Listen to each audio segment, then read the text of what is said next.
ಎಲ್ಲರಿಗೂ ನಮಸ್ಕಾರ. ದಾಖಲಾತಿಯನ್ನು ಹೆಚ್ಚಿಸಲು ಹಾಗೂ ಮಕ್ಕಳು ಶಾಲೆ ಬಿಡುವುದನ್ನು ತಡೆಗಟ್ಟಲು ಶಿಕ್ಷಕರು ಕೈಗೊಂಡ ಕ್ರಮಗಳು. ಮಕ್ಕಳೇ ಶಾಲೆಗೆ ಬನ್ನಿ, ಕನಸುಗಳನ್ನು ನನಸು ಮಾಡೋಣ ಎಂಬ ಮಾತಿನಂತೆ ಮಕ್ಕಳನ್ನು ಶಾಲೆಯ ಕಡೆಗೆ ಆಕರ್ಷಿಸಲು NGO ರೈಟ್ ಟು ಲೀವ್ ವತಿಯಿಂದ ದಾನವಾಗಿ ಉಚಿತ ಬೈಸಿಕಲ್ಗಳನ್ನು ವಿತರಿಸಲಾಯಿತು. ಇದನ್ನು ನಾವು ನೋಡಬಹುದು.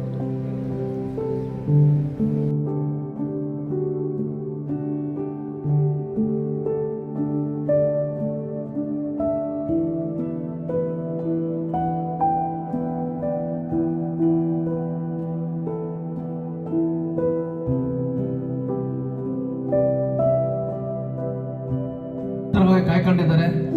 ನಿಮ್ಮ ಒಂದು ಉದ್ದೇಶ ಏನಪ್ಪ ಅಂತಂದರೆ ಈ ಸೈಕಲನ್ನು ಹೆಂಗೆ ಬಳಸಬೇಕು, ಮಕ್ಕಳನ್ನು ಹೆಂಗೆ ಓದಿಸ್ಬೇಕು, ನಿಮ್ಮ ಜವಾಬ್ದಾರಿ ಏನು ಅನ್ನೋಂಥದ್ದು ಮಾನ್ಯ ಶಾಸಕರು ಮತ್ತು ರೈಟ್ ಟು ಲೀವ್ನ ಅಜಯೇಶ್ವರು.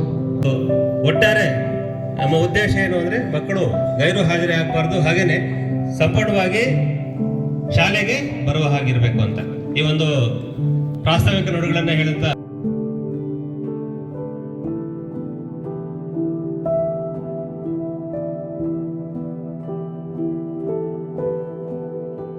ಪಾಪ ನಮ್ಮ ಶಾಲೆ, ನಾವೆಲ್ಲರೂ ಸಹಾಯ ಮಾಡಬೇಕು. ಈ ಶಾಲೆಗೆ ತಾಲೂಕಿನಲ್ಲಿ ಅತ್ಯುನ್ನತ ಶಾಲೆ ಹೆಸರು ಬರಬೇಕು ಅಂತಲೇ ನಮ್ಗೆ ಆಸೆ ಇರೋರಿಗೆಲ್ಲ. ಈ ಆಸೆಯಿಂದ ಇವತ್ತು ನಾವು ಏನೇ ಕಾರ್ಯಕ್ರಮ ಆದ್ರೂ ನಮ್ಮ ಟೀಚರ್ಸ್ ಕರೆ ಕೊಟ್ಟರೆ ಇಮ್ಮಿಡಿಯೇಟ್ ಆಗಿ ಬರ್ತೀನಿ, ಇಂಥ ದಿವಸ ಬರ್ತೀನಿ. ಲಾಸ್ಟ್ 1 ವೀಕ್ ಬ್ಯಾಕ್ ಕೇಳಿದ್ರು, ಬುಧವಾರ ಗ್ಯಾರಂಟಿ ಬರ್ತೀನಿ ಅಂತೆ. ಆದ್ರೆ ನಮ್ಗೆಲ್ಲ ಬರಬೇಕು, ಈ ಶಾಲೆಯಲ್ಲಿ ಭಾಗವಹಿಸಬೇಕು, ಈ ಶಾಲೆ ಋಣ ತೀರಿಸಬೇಕು ಅಂತ ನಮ್ಮಲ್ಲೂ ಇದೆ. ಯಾಕಂದ್ರೆ ನಾವೆಲ್ಲ ಇದೇ ಶಾಲೆಯಲ್ಲೇ ಸೇಮ್ ಆ ಮೂಲೆಯಲ್ಲಿರೋ ಸ್ಕೂಲಲ್ಲಿ SLC ನಾನು ಓದಿದ್ದು. ಇಲ್ಲಿ 9th ಸ್ಟ್ಯಾಂಡರ್ಡ್ ಇತ್ತು, ಇಲ್ಲಿ 8th ಸ್ಟ್ಯಾಂಡರ್ಡ್ ಇತ್ತು. ನಾನು ಓದಿದ್ದು 82-83 SLC ನನಗೆ SLC ಸ್ಟೂಡೆಂಟ್. ನನಗೊಂದು ಖುಷಿನೂ ಆಯ್ತು.